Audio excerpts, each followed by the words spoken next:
اعوذ بالله من الشیطان الرجیم. دا د اتم سپاره اول درس او د سورة الانعام چې شپږمه سوره ده، 111 شاید ورسره کولی شئ چې وګورئ.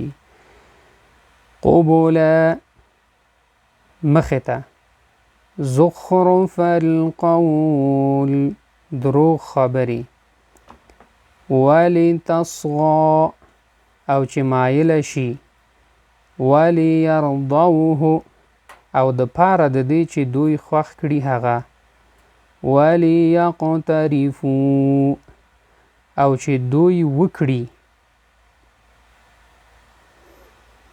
الا يخرصون مگر صرف خیالي خبرې کوي.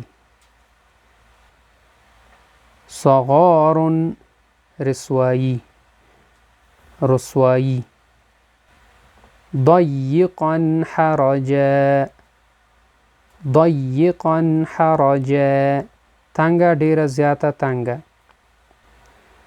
كأنما يصعد داسې لکه چې په زور سره خیږي.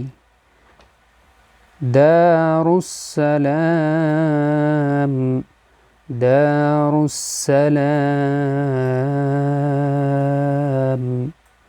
کور د سلامتیا. امید ده دوستان درس زده شوي، نو دوستانو سره همچنان شیر کړئ.